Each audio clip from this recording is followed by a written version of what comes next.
The thing is that they don't exactly have the same attributes that of the skulls that we know of today.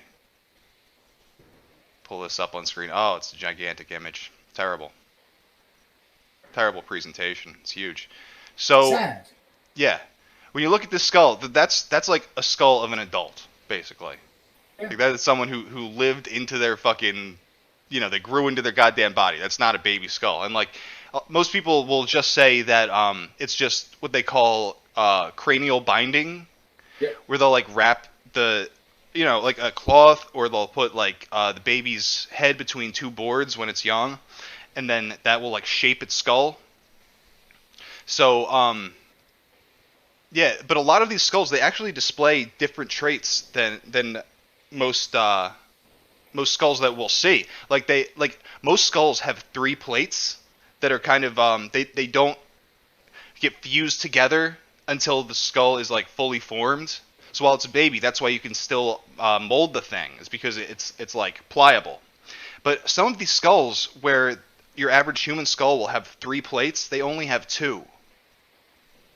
So what I want to know about this, which is something I've always wondered, and lots of people are probably wondering too, if you create a skull with that shape, which you literally do not need at least 60 to 70% of the extra skull to form, a regular functioning brain. What happens to the rest of the skull? Like, does the brain try to fill that up, or what is it No, no. filled In with fact, water? Or it's very dangerous because it's just like open space, and your brain needs to be like tight in there so that like it doesn't get jostled around. But more than yeah, that, what it does it actually thins out the bone, because like you can't actually add more mass. It has the same mass, So there's if you get hit in the head, it's much more fucking likely to crack your goddamn skull open. wow. Okay. Well, Yeah. that's fucking retarded. It's like everybody walking around with a fucking head that's like a pinata. What Yeah, a bunch of basically. fucking dummies. I wish I had all of these pictures on hand that I wanted to have. I think I actually do have a Do number you of them. think Yes, these I do. people could have been like elites and not been involved with the lower cultures that ended up decapitating people and playing like soccer with their heads? Because I mean, this would be like a cracked egg. Just like you kick it once and just like cracks. So Well, on that would be stream, fun I just playlists. put a reconstruction of King Tut's head. If that's telling of anything. One thing that seems to be common in all of these cultures that are doing this to their infants, it seems that they're trying to make their children look like the gods. That seems to be a common theme. And a lot of these skulls, I'll see if I can find this one, but it's actually got hair on it.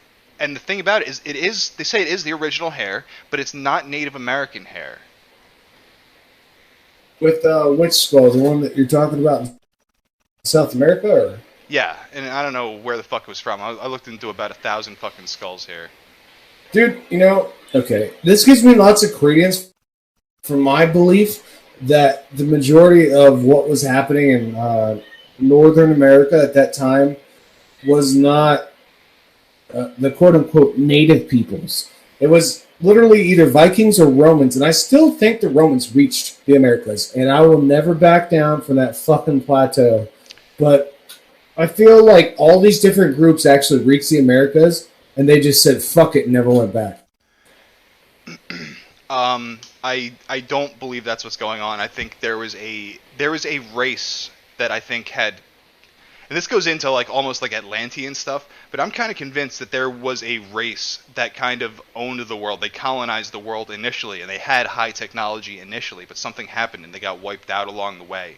And they looked very different. I think these were like the original Egyptians who didn't look like a Semitic people.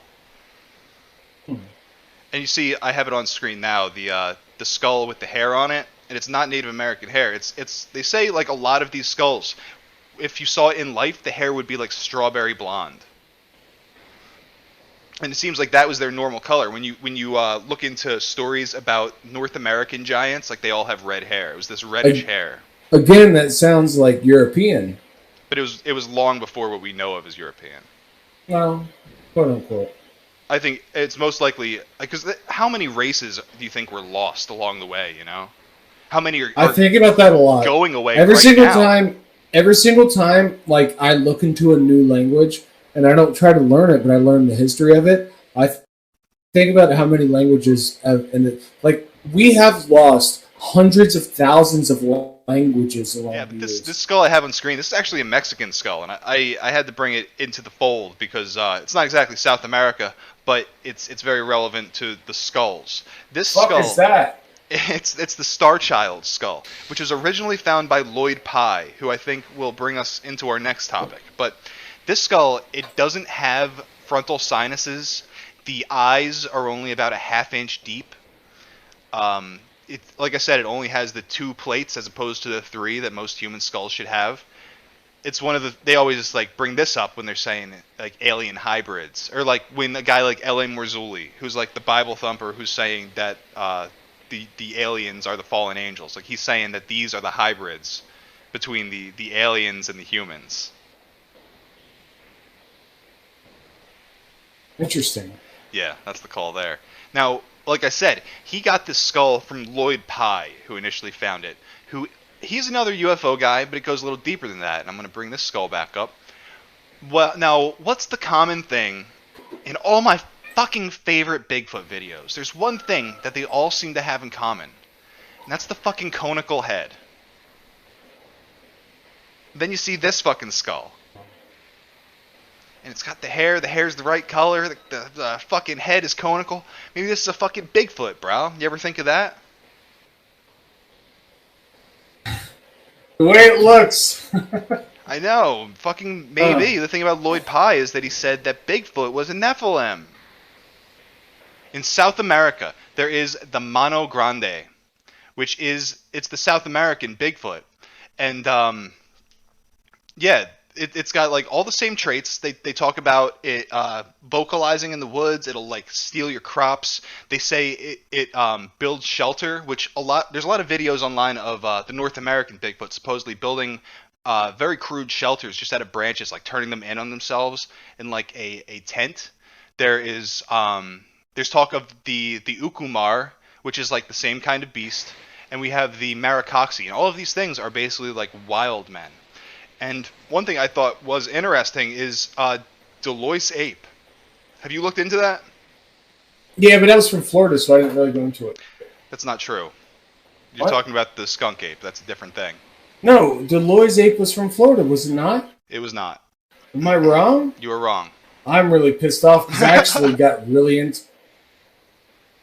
No, I Delois ape actually is had a great. lot of prep on that. It's fucking God great. damn I'm it! pulling up the picture on screen now. And it was from a trip to Venezuela by a man named... Oh fuck! What was this guy's fucking name? Delois, obviously. Uh, Francois Delois. And he went to South America Oh, on this fucking trip.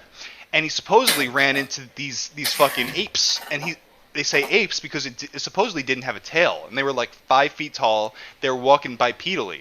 And then when they came up on these things, there was like a few of them. They started like throwing shit at them, as you do. So they fucking started shooting at them. They brought one down, and the one that I'm showing on screen now is the ape that they killed. They got it sitting there on that crate, head propped up with the stick. A lot of people say it looks like a monkey, and it does. It rather does. But yeah. you don't see a tail, which is something you could cut off. Its face looks very different than the spider monkey they claim it to be. A lot of people have talked about like size comparisons, and they say this oil box that he's sitting on, according to its size, that the 5 foot thing kind of works out. Now the weird thing about this story is this guy, he came back from his journey and he was just living his fucking life for 9 years, and then he ran into George Montandon, who now this guy he's a fucking character all in itself. But he found this photo, and he's like, you got to put this out there. You got to do this. Like, people got to know about this ape species. And now, this guy was famous for writing some fucking very interesting book. And the reason he wanted to make it public so badly, he had this theory that every human race was descended from a particular ape species. and he was saying like Africans descended from gorillas, and Asians descended from orangutans, and Europeans descended from Cro-Magnon. So like what he really needed to bring his whole theory together was a South American ape that he can say the Native Americans descended from. Go on a quick chupacabra tangent. It's not exactly South America, but now that we're doing, and like I said, it's all Mexico to me. Do your thing. So, I think what's interesting about that is the chupacabra story started in Puerto Rico and it was basically farm animals that were turning up mutilated or all their blood sucked out, and like they'd have incisions on them that seemed like too perfect. This is where the origin of the chupacabra thing started, and it was like the 90s. This was like the late 90s. That was the origin. So then somewhere along the way, it turned into this weird spiny gray alien looking guy, or like this reptilian looking thing. But like that was just based on goofy ass drawings. But like that story it's gotten onto mainland Mexico, and it's made its way up into like the American South. And now you have these sightings of what people are calling chupacabras that look like fucking mangy coyotes or mangy raccoons. That's basically what I think is going on. I'll see these videos of people who supposedly killed a chupacabra, and like, okay, it's a really weird looking coyote, and it kind of looks like it has hands, which is fucking weird. But like, then they'll show me this video of like what's like way smaller and running around in trees, and it still looks mangy, and like this thing's in like a cage. I don't know if it's worth pulling the video up or not. Probably not. Do but it. Like, do it. If I can find it, I'll see if I can. But the thing is, like, people, they'll look at me and they'll be like, look, this isn't a coyote because it has hands or something like that. And like, they're showing me a video of this chupacabra literally eating birdseed in a cage. And all I can think, is this the goat sucker? Is this the thing that was sucking the blood out of the fucking goats? Like this thing that's fucking chewing on goddamn birdseed? You know what I mean? So like, what I'm getting at is like, how the fuck did the chupacabra story get from like straight up cattle mutilation to fucking like this weird critter? I found the video. Deep in the backwoods of South Texas, you never know what might be lurking around the corner or in your tree. And he saw this strange animal sitting up here eating corn. You know what? This is why I live in the woods and I have residents a gun. Are certain they found the mythical. And that's the picture they show. Like, fucking take note that's what they want you to think it's of. It's alive. Jackie Stock says her husband caught the creature Sunday night. He called me to come and look, and I said, Bubba, that looks Holy like shit. a Holy baby. shit, guys. I got an idea. Now look at that lady's head.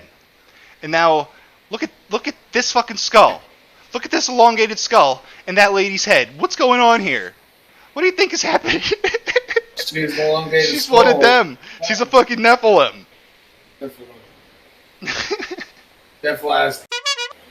Chupacabra. With its hairless back, large claws, countless teeth, and ferocious growl, No, that's good. many would say this animal fits the bill. You know, I hunted coons, 20 years with dogs and that, and I ain't never seen nothing look like that right there. Parma says one of the big signs it's not a raccoon is its growl. Coon don't make that noise, or a possum. What makes that noise? I guess chupacabra does. I don't know. Here in Wick County, most people are convinced this is the elusive. Look at its little water bottle What do and its wildlife pile of cat experts food or have to whatever say? that The is. animal in the cage, as best I can tell, I was just from looking the at view, the. was some form of a small canine. Britt Ortego, a biologist with Now this retard is a biologist who thinks that's a fucking canine. It's got hands, dude. It's a coon. It's a fucking coon. They were coon hunting and they got a coon in a cage. Texas Parks and Wildlife says a canine can include a coyote, dog, or even a fox. He says the animal most likely has mange, which has caused it to lose its hair. But as for a chupacabra, well, he thinks otherwise. It's never been proven to be a unique species. It was always something out there that allegedly either caused harm or threatened to cause harm to people. Or Man, this guy's put me the fuck to sleep. Chupacabra or Holy not, shit. right now this little guy is staying at the Demerol. Stock household, living off a diet of cat food and corn. At least. And if the chupacabra is real, he's living off a diet of cat food and corn. You know that for a fucking fact. I love this shit. I love the chupacabra. And this is why I'm such a fucking Bigfoot fanatic, really, because when you think of like the top cryptids in the world, like the top three are like Bigfoot, Nessie, and chupacabra. And Nessie and Chupacabra are fucking stupid. The stories of these witches are all over the place in Central and South America, and there's certain attributes that they all kind of have in common. Every time I find a video of them, they're all kind of dressed the same. They're attributed to skin changing. The power of flight is often attributed to them. I actually have a video of a man's encounter with a bruja, who is a witch. I'm not sure where this happened, so let's play this fucker. شوف دور دور دور شايف غفلة غفلة غفلة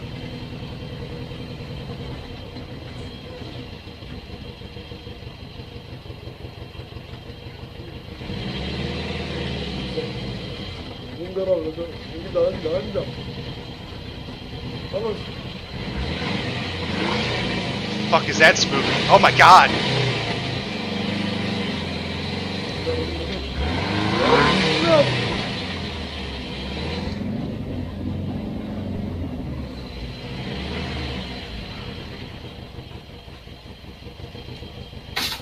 He's casted a magic spell to fuck with his lights.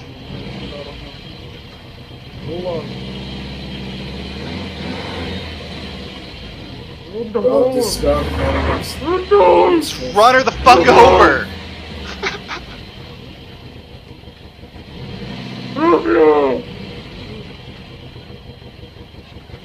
Well, you see, the thing is, you don't want to fuck with either Mexican or Soteroamericano Bajanos. Yeah. Why is that? Because if they're within contact strength of you, they can actually cast spells on you. They'll cast magic missile? Is that what she's about to do? Well, yeah, essentially, yeah. Or like... is it like I don't fuck with abracadabra? people like that. Abracadabra, make your penis small. It's like that. I've gotten spooked about somebody about that. Like, Look at this shit. Are you Yeah, singing this? literally. This bitch is like, I'm waddling here. Out of my way. I'm waddling here. Oh god, oh god. This man is very distressed. When he could just run the bitch over. No, they're on a very mud or dirt road. That's why they're not going fast. You can still run that bitch over. It wouldn't take much fucking strength to do so. You wouldn't need much power behind you. Yeah, but if they got stuck on He's freaking out. Look at her fucking waddling. She's waddling so fast. Spooky. Now she's fucking it. off. Fuck that, I wouldn't want to do that. Go quick, dude. Go. Oh, it's happening again. Bitch is creepy. I'll give her that. She's spooky as fuck.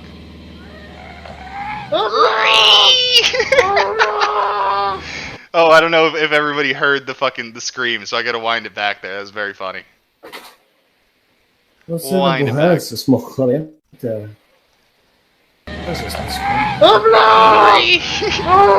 She just read at him.